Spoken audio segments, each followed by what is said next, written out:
Hola, ¿qué tal? Soy José Manuel Cruz y grabo este vídeo para el canal de YouTube de la revista cultural digital La Dimensión Súbita. En estos días estamos publicando una serie de artículos que giran en torno al tema de los cambios de época, de los grandes cambios de época, de esos momentos históricos en los que se deja atrás un estado de cosas, un determinado orden, y se pasa a un orden social, cultural y político radicalmente diferente al que existía con anterioridad. Publicamos un primer artículo introductorio, hablamos de las 9 sinfonías de Beethoven en la medida en que fueron escritas en unos momentos decisivos para el cambio político y social y cultural en Europa tras el estallido de la Revolución Francesa. Seguimos hablando sobre un cómic que giraba en torno al asesinato del zar Alejandro II.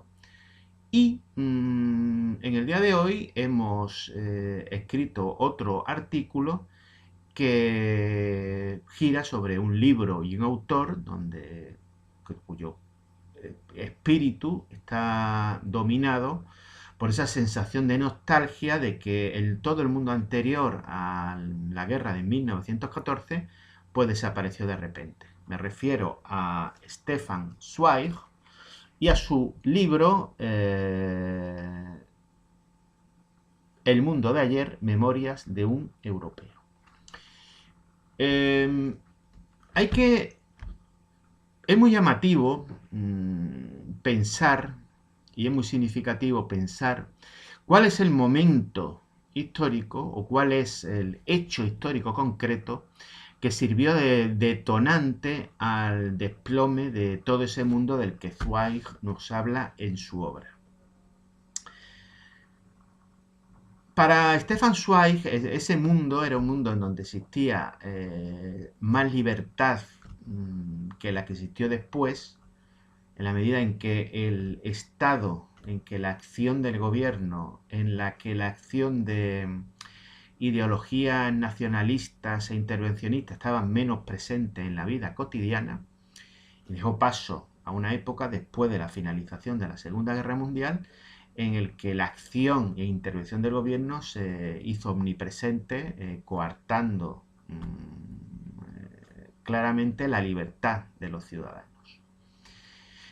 Pues ese el momento, el hecho histórico concreto que provocó este gran cambio, pues es sabido que fue el atentado el 28 de junio de 1914 en Sarajevo contra el heredero de la corona del Imperio Austrohúngaro, Francisco Fernando de Habsburgo, atentado del que también resultó asesinada su mujer Sofía Chotek.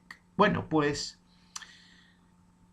si empezamos a indagar en cómo fue ese atentado, habrá algo que nos llama mucho la atención. Y fue un atentado que casi cabe decir que Francisco Fernando de Habsburgo y a su esposa los mataron casi de casualidad, porque fue un atentado organizado de manera bastante chapucera y que se pudo haber evitado en bastantes ocasiones de manera fácil y casi sin ejercer violencia. Hubiera sido muy sencillo, pero en cambio el atentado se acaba produciendo y no solo eso, sino que acaba provocando pues, el estallido de la Primera Guerra Mundial. El atentado fue organizado por los nacionalistas, por unos bosnios que pertenecían a la organización nacionalista Joven Serbia, y al gobierno de Serbia, el gobierno de Serbia tenía noticia de que algo se estaba preparando contra Francisco Fernando de Habsburgo el día de su visita a Sarajevo. El embajador de Serbia en Viena quiso advertir al ministro de Finanzas austriaco, o mejor dicho, del Imperio Austrohúngaro, qué estaba sucediendo, pero la reacción del ministro de Finanzas fue casi considerar las palabras del embajador de Serbia de que Francisco Fernando no visitara Sarajevo más como una amenaza que como una advertencia. Y en consecuencia no le prestó la menor atención. Lo consideró que era como decir que una especie de reprimenda del gobierno de Serbia por la visita del heredero a Sarajevo. Démonos cuenta de que ya en esa época todo el territorio de Bosnia, bueno, para empezar, Croacia y Eslovenia estaban dentro del imperio austriaco, y Bosnia era una zona de disputa, como sigue siendo ahora, ¿no? Por la diversidad étnica de la zona y una especie de choque de placas tectónicas, ¿no? Entre la civilización europea occidental, la civilización eslava, hay un territorio con gran diversidad étnica y era un territorio en disputa. Los serbios lo querían, los austriacos era quien lo estaban gobernando, y entonces el hecho de que el gobierno de Serbia dijera que Francisco Fernando no visitara Sarajevo fue mal interpretado. No se consideró en ningún caso una advertencia.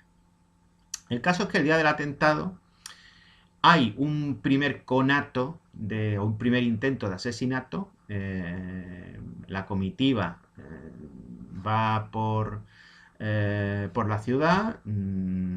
Hay dos primeros terroristas que no reaccionan al paso de dicha comitiva, pero hay un tercero, Nedeljko Kabrinović, que sí que lanza una bomba contra el coche donde va Francisco Fernando y su esposa. El problema es que iba al descubierto, y entonces el coche iba al descubierto, tenía capota, y lo que hace la bomba es dar contra la capota, retrocede y la bomba acaba cayendo debajo del coche que va detrás del coche de los príncipes herederos. Por lo tanto, la bomba explota, provoca 20 heridos, pero no cumple su objetivo, porque evidentemente una circunstancia un poco rocambolesca evita que ese resultado se produzca. Nedeljko Kabrinović entonces, viendo el fracaso y para evitar ser apresado por la policía serbia que lo interrogue, y él se barrunta que la policía serbia va a emplear métodos que le van a hacer hablar sin ningún tipo de problema, toma dos decisiones. Ingiere una pastilla de cianuro que guardaba para esas circunstancias y se arroja al río Miljak. Bueno, pues ninguna de las dos cosas funcionó.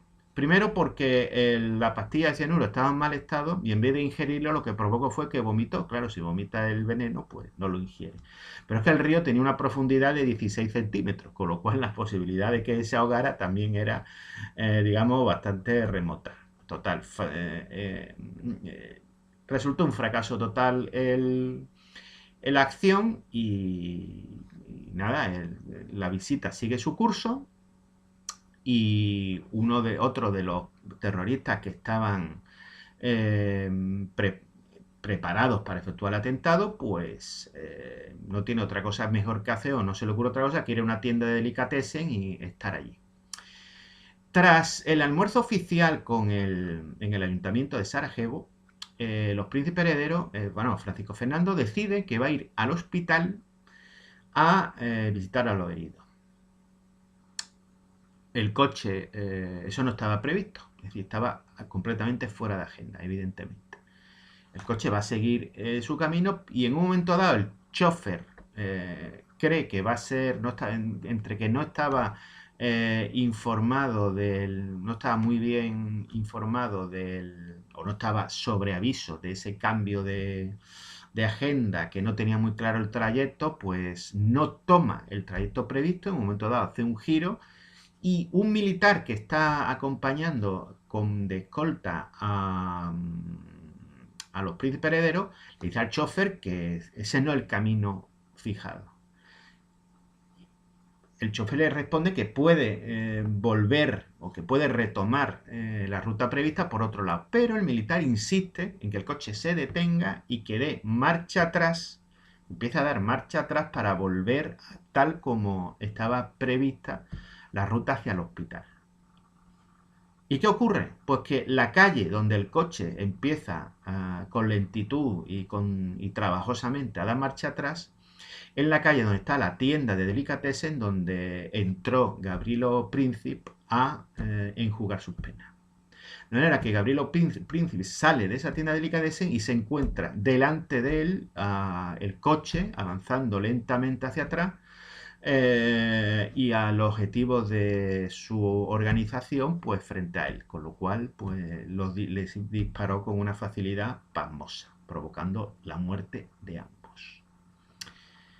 Bueno, esto que si decimos que es un cúmulo de chapuzas y casualidades, pues creo que me estoy hasta quedando corto.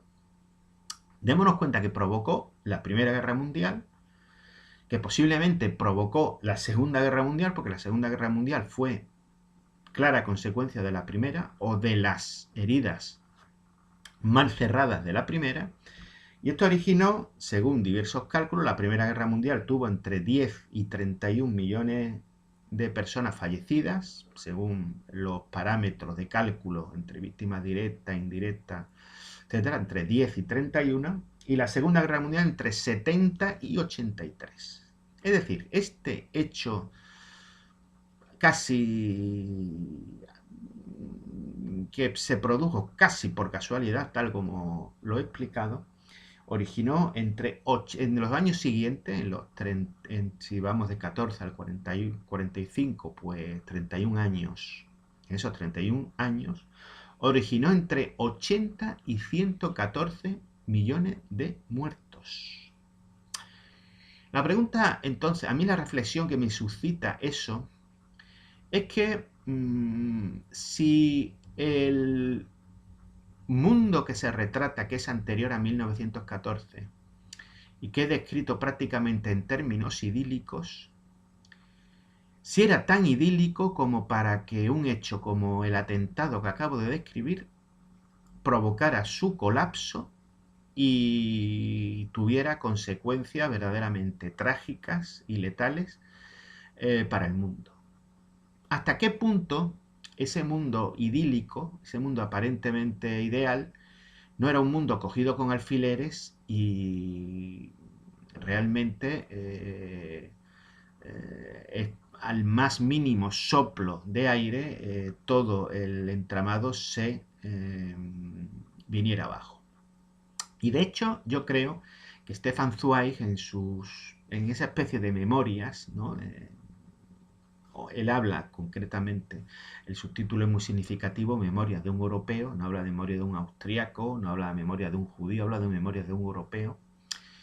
Ahora retomaremos este tema. Yo creo que en muchos momentos del libro, él empieza a pensar que ese mundo donde él fue feliz, donde él tuvo grandes experiencias positivas, realmente era un mundo absolutamente cogido con alfiler y que dependía de unas pocas circunstancias que, si desaparecían o se venían abajo, todo el orden establecido iba a colapsar con esos pocos elementos de los cuales dependía la estabilidad de ese estado de cosas que existía antes de 1914. La expresión castillo de naipes la expresa, como digo en el artículo que publico hoy, la menciona explícitamente esa expresión castillo de naipes al principio de su libro. Y hay muchos detalles a lo largo de la obra que hasta que van reflejando cómo esa sociedad que parecía estable, que parecía inamovible, que parecía que podía prolongarse durante décadas, encerraba grandes focos de contradicción que provocarían al final su caída. Fue el atentado de Francisco Fernando, fue la chispa, pero cualquier otro elemento hubiera provocado el colapso de ese mundo. Hay varios elementos que conviene destacar. Yo creo que uno de los elementos que Zweig poco a poco va cobrando conciencia es que esa sociedad la sociedad anterior a 1914 era una sociedad con una fuerte división social, así, había una clase alta claramente privilegiada que tenía muchísimos privilegios, que era quien llevaba la voz cantante en todos los asuntos, y no había ningún canal de participación ni ningún canal de, digamos, disfrute de esa sociedad por parte de quien no pertenecía a esa clase alta. No es que Stefan Zweig sea clasista en su obra, o al menos a mí no me lo parece, en la medida en que él retrata con amabilidad, cariño y sin ningún tipo de crítica, ni acidez, ni distanciamiento los ambientes populares que le tocó vivir, incluso personajes que no pertenecen a la clase alta de la sociedad, que él se identifica con ellos muy positivamente, pero evidentemente él, que sí era un miembro de la clase alta, de la alta burguesía de Viena, no de la aristocracia, pero sí de la burguesía, y como él explica, pues la aristocracia ocupaba muchos cargos públicos, los cargos públicos más importantes del Estado. Esa burguesía tenía su papel, pero tenía incluso cerradas determinadas salidas, pues hasta con lo cual vemos que no es que las clases populares o las clases trabajadoras no tuvieran ningún papel, no tuvieran voz, no tuvieran voto, eh, ni tuvieran mecanismos de compensación a su situación. Es que incluso sectores de la burguesía, pues también en el Imperio Austrohúngaro tenían cerrada su incorporación a la administración imperial. Hasta ese extremo, ¿no? Era una sociedad muy rígida. Y esa rigidez es uno de los factores que acaban provocando su caída. En la medida en que existen grupos sociales que reclaman más poder, que reclaman más participación, que reclaman más derechos, y el entramado sobre el que se construía todo el sistema se basaba digamos, en la limitación de esos derechos. Y como salida a ese dilema, la salida por la que se opta de manera creciente es el nacionalismo en los años anteriores. Lo cual generó evidentemente un choque entre países que fue el que acabó provocando las dos guerras mundiales. Y claro, aquí hay un segundo aspecto a resaltar que, como he dicho antes, el subtítulo de las memorias de Zweig es Memorias de un europeo, es decir, él se consideraba adscrito a un ambiente cosmopolita, no se, digamos, se reconocía directamente o no se identificaba solo como miembro de una nación concreta. Démonos cuenta que el Imperio Austrohúngaro era un imperio, vamos a decir, plurinacional, era casi una confederación donde existían distintas nacionalidades. Y él, además por su condición de judío, pues realmente él se identificaba más, como digo, como él mismo manifiesta en su libro de memorias, como europeo que como austríaco.